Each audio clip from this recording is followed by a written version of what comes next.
এখন যে অবস্থায় আমরা বাস করছি, এই নোংরা রাজনীতি, খুন, ধর্ষণ, এই সবটাই ও মানুষ হিসেবে খুব এফেক্টেড হয়।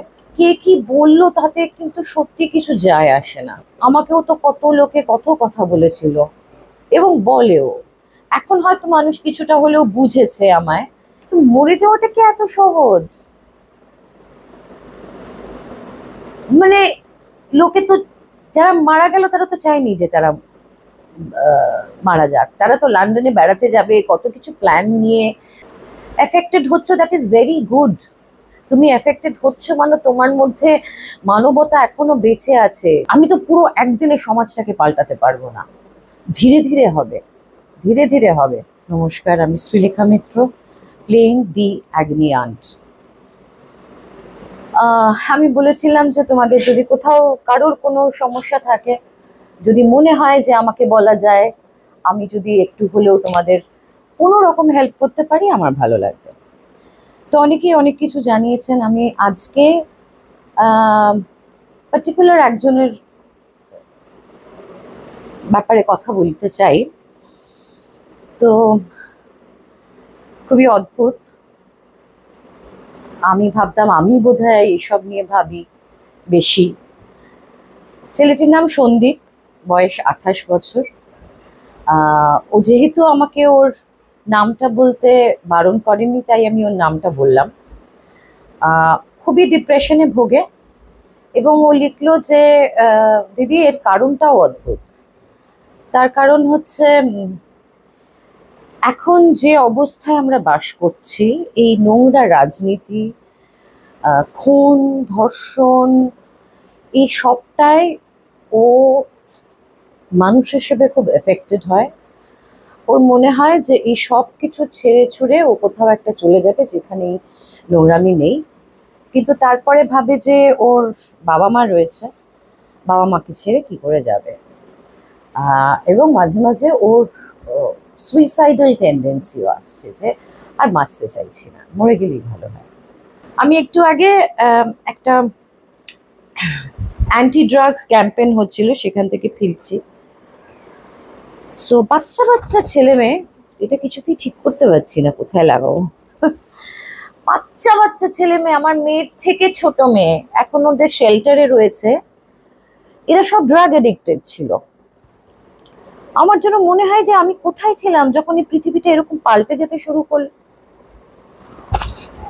এবার ওর বক্তব্য, সন্দীপের বক্তব্য, আমি যদি কাউকে এটা বলি, সে এটাকে নিয়ে মজা করছে, কেউ সিরিয়াসলি ওকে নেয় না এবং ও এফেক্টেড হচ্ছে। ওকে পাগল বলতে পারে, এই সমস্ত কিছুর ওর একটা আশঙ্কা হচ্ছে। দেখো, আমি সন্দীপকে বলি, সন্দীপ, কে কি বললো তাতে কিন্তু সত্যি কিছু যায় আসে না। আজকে আমাকেও তো কত লোকে কত কথা বলেছিল এবং বলেও। এখন হয়তো মানুষ কিছুটা হলেও বুঝেছে আমায়। কিন্তু তার আগে কত পোর্টালস, কত নোংরামি, কত বডি শেমিং, কত আমাকে, এ তো চলতেই থাকে। তো আমরা তো মরে যাওয়ার কথাটা ভাবিনি। হ্যাঁ, এখন সত্যিই সময়টা খুব অদ্ভুত। কিন্তু তুমি যদি ভাবো যে এটা শুধুমাত্র এখানে হচ্ছে, তা কিন্তু নয়। তুমি শান্তির চেয়ে তুমি দেখছো ইসরায়েল প্যালেস্টিনের কি অবস্থা। এই এয়ার ইন্ডিয়ার যে প্লেনটা ভাঙলো, যারা প্লেনে বোট করলো তারা 10 মিনিট আগে জানতো যে তাদের সাথে এই জিনিসটা হবে। বাঁচা মরা তারা নিজের হাতে নেই এবং নিজের হাতে নেওয়ারও নেই। একটা জন্ম হয়েছে, তো অনেক কিছু সিক্রেট আছে যেগুলো আমরা জানি না, যেগুলো লজিক্যালি হয়তো এই মুহূর্তে আমরা এক্সপ্লেন করতে পারবো না। হয়তো কেউ কেউ বিলিভার, তারা হয়তো মনে করে যে লাইফ আফটার ডেথ আছে, কিন্তু যতক্ষণ না নিজেরা সেই জায়গাটা যাব, সেই এক্সপিরিয়েন্সটা করব, সেটা আমরা বলতে পারবো না। প্রত্যেকটা মানুষ আলাদা সন্দীপ। তুমি একরকম, আমি একরকম, আরেকজন আর এক রকম, তার পাশের জন আর এক রকম। সুতরাং, এবং মানুষের আবেগগুলো আলাদা। আমার যেরকম কুকুর কোথাও কিছু দেখলে আমি সেখানে মানে একদম ঝাঁপিয়ে পড়ার চেষ্টা করি, বা আমার দুঃখ হয়, আমার তাদের জন্য আমি মানে একদম এরম হয়ে গেছি এখন। সুতরাং এইটা আমার একটা আবেগ। আরো অনেক রকমের আবেগ আছে, এটা একটা, অনেকে হয়তো সেইটা নেই। আমারও তো যখন কুকুর নিয়ে আমার বিল্ডিং এ যখন অশান্তি হচ্ছিল, কিরকম একটা অদ্ভুত লাগছে আমাকে দেখতে। বিল্ডিং এ যখন অশান্তি হচ্ছিল তখন আমার মনে হচ্ছিল যে আমি মরে গেলেই ভালো। কিন্তু মরে যাওয়াটা কি এত সহজ? মানে লোকে তো, যারা মারা গেল তারা তো চায়নি যে তারা মারা যাক। তারা তো লন্ডনে বেড়াতে যাবে, কত কিছু প্ল্যান নিয়ে তারা প্লেনে উঠলো, কত বাচ্চা ছিল, তারা মরে গেল। এত সহজে শর্টকাটটা আমরা কেন নেব? একটা জীবনে চলতে গিয়ে একটা বাধা পেলাম, দুটো বাধা পেলাম, চারটে বাধা পেলাম, 10টা বাধা পেলাম, তার মানে কি আমি আমার জীবনটাকে শেষ করে দেব? তুমি নিজে বলছো সন্দীপ যে তোমার মা বাবা আছে, তাদের প্রতি তোমার একটা দায়িত্ব আছে। এই জিনিসটা, এই সুইসাইড করব, জীবনটাকে শেষ করব, এটা আমি বলি খুব এসকেপিস্ট একটা রাউট, খুব এসকেপ করার মতো আহ, একটা ইয়ে, যে আমি বাবা অশান্তি ঝামেলা আমি আর পারছি না, নিজের লাইফটা নিয়ে নিলাম। বাবা মার কি হবে? এফেক্টেড হচ্ছে, দ্যাট ইজ ভেরি গুড। তুমি এফেক্টেড হচ্ছে মানে তোমার মধ্যে মানবতা এখনো বেঁচে আছে। তুমি সমাজের খারাপ জিনিসে তোমার খারাপ লাগছে, কিন্তু তুমি নিজের, আমি তো পুরো একদিনে সমাজটাকে পাল্টাতে পারবো না। ধীরে ধীরে হবে, ধীরে ধীরে হবে। সেটা অনেক সময় লাগতে পারে, কিন্তু তুমি, আমি, আরো কয়েকজন মিলে যদি এটা চাই, ছোট্ট ছোট্ট করে, নিজে ভালো থেকে, নিজের পরিবেশটাকে ভালো রেখে, আস্তে আস্তে তো ভালো হবে। যদি অন্যায় দেখো, তার প্রতিবাদ করবে, 100% করবে, নিজের ক্ষমতার মধ্যে যতটুকু পারবে করবে। ক্ষমতার বাইরে গিয়ে তুমি যদি অনেকটা বিষয় নিয়ে তুমি ভাবতে যখন শুরু করবে না, তখন দিশাহীন হয়ে পড়বে। তুমি একটা মানুষ, তোমার বাবা মা তোমার এখন মেন ব্যাপার। তুমি এবং তোমার বাবা মা, তোমাকে 28 বছর জাস্ট তুমি লাইফে ঢুকছো, লাইফটা আরো অনেকটা পড়ে আছে তোমার। বাবা মার অনেক স্বপ্ন আছে তোমায় নিয়ে। তুমি একটা উদাহরণ হতে হতে পারো। তুমি আশেপাশের কোনো প্রলোভনে পা দিলে না, তুমি নিজে ভালো থাকলে, এবং তুমি আরো মানুষকে ভালো রাখলে। অনেক ইনফরমেশন আছে চারিদিকে আজকে ইন্টারনেটের দৌলতে, সত্যি পৃথিবীটা আমাদের হাতের মুঠোয়। কিন্তু আমার এত ইনফরমেশন চাই না। আমি আজকাল, আমি মানে কোনো কুকুরের মৃত্যু, কোনো এটা আমি না নিতে পারি না, আমি শুনতে চাই না, আমার শারীরিক অসুবিধা হয়, সেই জন্য আমি ওটা দেখি না। আনলেস অ্যান্ড আনটিল আমি নিজে কিছু করতে পারবো, কোনো পোস্ট করে বা কিছু থানায় জানিয়ে, না হলে আমি আর দেখি না। কারণ ওটাতে আমি এফেক্টেড হই। এই যে মেয়েটা তামান্না খাতুন মারা গেল, আমি এফেক্টেড হই। কিন্তু লাইফ তো থেমে থাকছে না, আমরা সহ্য করে নিয়েছি অনেক। মানে সহ্য করতে করতে আমরা একটা এরকম জায়গায় চলে এসেছি, যে এটাই তো হওয়ার কথা, ওই তো আবার হবে, আবার সব ঠিক হয়ে যাবে। খুব কঠিন সময়ের মুখোমুখি আমরা। কিন্তু তার মধ্যে তুমি আরো নিজে আরো কঠিন করে দিও না। তুমি একটু মেডিটেশন করার চেষ্টা করো। আমি নিজে, বিশ্বাস করো, আমি মেডিটেশন করে খুব উপকৃত হয়েছি। কিছুটা সময় ফোনটাকে দূরে রেখে, ফোনে যদি ওই ইউটিউবে দেখবে কোনো হালকা মানে পিসফুল মিউজিক, ওইটা চালিয়ে দিলে, একদম আসনে বসলে চিন্মুদ্রা, চিন্মুদ্রা করে আমাদের প্রত্যেকটাই আঙুলের প্রত্যেকটার সাথে প্রত্যেকটার বিষয় আছে। এই মুদ্রা জানতে চাইলে তুমি একটু দেখো যে কোনটা কি মুদ্রা। জাস্ট চুপ করে বসলে অনেক চিন্তা ভাবনা আসবে, অনেক কিছু হবে, লেট দেম কাম। প্রথম দিকে কষ্ট হবে, অসুবিধা হবে। যখনই কোনো সমস্যা হঠাৎ করে এসে তো পাগল পাগল লাগে না, তখন জাস্ট টেক আ পজ, একটু দাঁড়াও।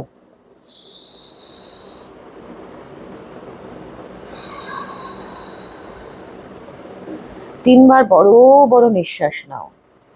তুমি দেখবে তুমি অনেকটা শান্ত হলে।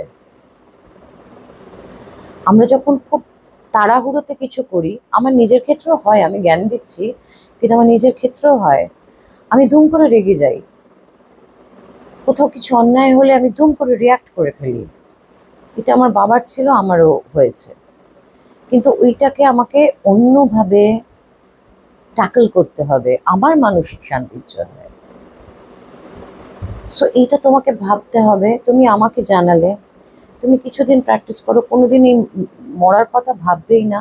তুমি কোথাও ঘুরে এসো, সোলো ট্রিপ করে এসো, পাহাড় দেখো, জঙ্গল দেখো, কত কিছু আছে আমাদের দেখার, কত কিছু আছে আমাদের পড়ার, কত কিছু। বই পড়ো, বই পড়াটা তো উঠে গেছে, আমাদের পেশেন্স লেভেল কমে গেছে এই রিলে এরম এরম করতে করতে। একটা বই পড়ো শান্ত হয়ে, একটু মেডিটেট করো, বাবা মাকে নিয়ে কোথাও একটা নাটক দেখতে যাও। তুমি একা পাল্টাতে পারবে না সমাজ, কিন্তু তোমার মতো প্রত্যেকটা মানুষের যদি মনে করে সমাজটা এরকম হয়ে গেছে, আমরা পালিয়ে যাই নয়তো মরে যাই, তাহলে তো কি হবে? তোমাকে নিজেকে ভালো রাখতে হবে। তোমার দেখা দেখি আর একজন নিজেকে ভালো রাখবে, তার দেখা দেখি আর একজন ভালো রাখবে। এই করে করেই তো আস্তে আস্তে সমাজের পরিবর্তন হবে। আর যদি খারাপ কিছু দেখো, অন্যায় কিছু দেখো, 100% তার প্রতিবাদ করবে, একদম করবে। কিন্তু সেটা যেন তোমার নিজের শান্তির ট্রানজাকশন যেন না হয়। তুমি নিজে শান্ত থেকে প্রতিবাদ করবে, তোমার মতো করে প্রতিবাদ জানাবে। এটাতে যদি তোমার কাজ না হয়, তাহলে তুমি একজন থেরাপিস্ট, একজন কাউন্সিলরের সাথে অবিলম্বে যোগাযোগ করো। বুক ভরে নিঃশ্বাস নাও। পৃথিবীতে এসছো বাঁচার জন্যে। জীবনের মানে ওয়ান ফোর্থে পৌঁছেছো, এখন অনেকটা পথ চলা বাকি। সো বাধা আসবে, অনেক কিছু আসবে, তো সবে শুরু। সবেতে যদি মুখ থুবড়ে পড়ে যাই তাহলে কি করে হবে? আমি অনেক কিছু ফেস করেছি, আজকে একটা শান্তিতে থাকি আমি। এই পথটা এত সহজ হয়নি, কিন্তু আমি প্রতিবাদ করি যেখানে প্রতিবাদ করার, আমি সমঝোতা করিনি, তুমিও করো না। কিন্তু নিজের জায়গাটাকে ঠিক করো, নিজের কাজ, নিজের চাকরি বাকরি, টাকা পয়সা ঠিক করে জমানো, বাবা মায়ের মেডিক্লেম, তাদের এই এই সমস্ত কিছু ঠিক করো। আর যদি এসবে কিছু না হয়, তাহলে ডেফিনেটলি একজন থেরাপিস্ট বা একজন কাউন্সিলরের সাথে যোগাযোগ করো। যেটাই তুমি এফেক্টেড হচ্ছে ওগুলো দেখো না। তুমি একা কিছু করতে পারবে না, পাল্টাতে পারবে না সমাজ। আর তুমি যেখানেই যাবে, সেখানেই কোনো না কোনো কিছু একটা সমস্যা। মানুষ একা থাকতে পারে না, সামাজিক জীব, তাকে সমাজের মধ্যে থাকতে হয়, এবং সমাজটা একরকম নয়। এই যে ফ্ল্যাট বাড়িতে যেরকম এক ছাদের তলায়, কিন্তু কত রকমের মানুষ, কত ডিফারেন্ট তাদের ভাবনা চিন্তা একসাথে থাকা, মানে একসাথে মানে ওই আর কি এক ছাদের তলায়। সো একা তুমি বাঁচতে পারবে না, লাইক মাইন্ডেড লোক খুব কম পাবে। দেখবে এই সময় যত বন্ধু আছে, আরো জীবনে চলতে চলতে দেখবে সেই বন্ধুগুলো আস্তে আস্তে সরে যাচ্ছে, বা তোমারই মনে হচ্ছে যে সরিয়ে দিই, আমার এদেরকে আর দরকার নেই, বেকার সময় নষ্ট। সুতরাং নিজেকে বোঝো, এই সময়টা সেলফ অ্যানালিসিস করো, এবং নিজের মাথা উঁচু করে বাঁচো, ভালো কাজকর্ম করো, টাকা পয়সা রোজগার করো, বেড়াতে যাও। এই আস্তে আস্তে নিশ্চয়ই পাল্টাবে, আমিও বিশ্বাস করি পাল্টাবে। এতগুলো মৃত্যু, এতগুলো এই বৃথা যাবে না, পরিবর্তন আবার আসবে। ভালো থেকো। বাকিদেরও বলছি, যদি কারোর কোনো ইস্যুস থাকে যেগুলো আমাকে বলা যায়, প্লিজ বলো। যদি কেউ নিজের ছবি দিতে চাও, ছবি পাঠিয়ে দিতে পারো, সেটা আমি এডিটে অ্যাড করে দেব। যদি নাম দিতে চাও সেটা দেবে, আর যদি কেউ চাও যে তাদের নাম বা ছবি কিচ্ছু না দিতে, তাহলে সেটাও অসুবিধা হবে না। যেই হোক তোমার আরাধ্য দেব দেবী, যেটাই হোক, যেই ধর্মেরই হোক, তাকে বলো আজকের দিনটা যে আমি ঠিকঠাক করে বাঁচতে পারলাম, থ্যাংক ইউ, আমি যেন কালকে আরো ভালোভাবে বাঁচতে পারি। কালকের দিনটা যেন আমার আরো ভালো হয়। Thank you.